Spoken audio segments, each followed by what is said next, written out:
Hello people, this is Gabriel Hespen, and how are you doing? In this occasion I wanted to talk a bit about a random subject matter, which is poetry.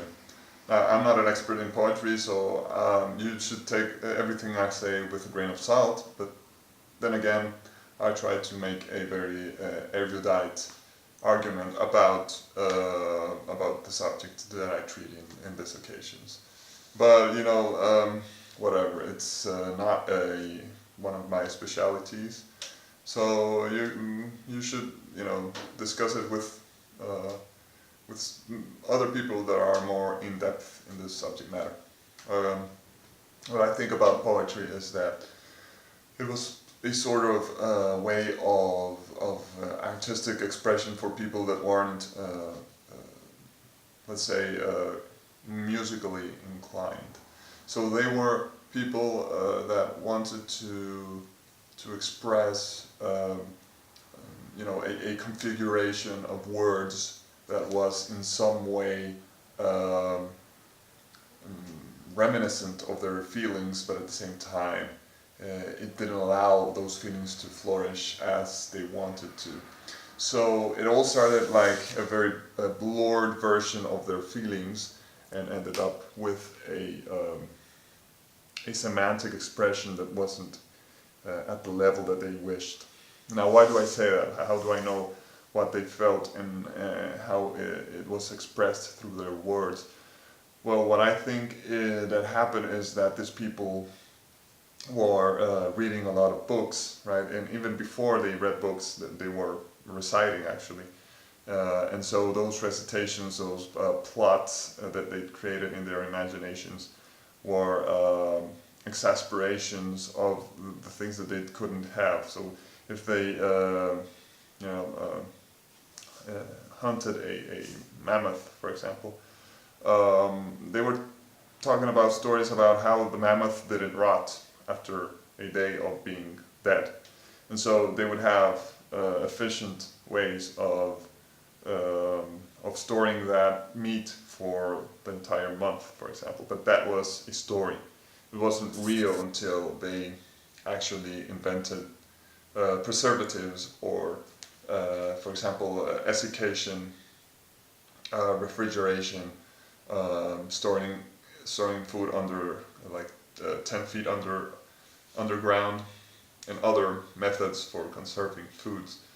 Well, that was, the story, the plot being told, being narrated by the tribe leader, for example, was that repressed feeling that was not being fulfilled in real life. And so that's how I feel that poetry came to be, right? They were trying to find new ways of expressing feelings, but at the same time logical things that happen in the real life in ways that prose wasn't able to express. For example, rhythm, and for example rhymes, and for example associated, related to rhythm is the fact that there's a certain number of syllables in each sentence of a poem, for example, and each phrase has a certain number of, and then after, like, for example, 3 or 4 sentences, there is a repetition of the number of syllables, and perhaps the more or less similar phonemes going on in each succession. So what I think is that they are other ways of confirming beauty and giving like a more entertaining experience to the audience, basically. Of course, I said that these were repressed musicians because perhaps they weren't so efficient at creating new emotions through tonalities, but rather through other forms of language, which weren't necessarily tonal. So, for example, the Western music is a sort of six-tone version of tones.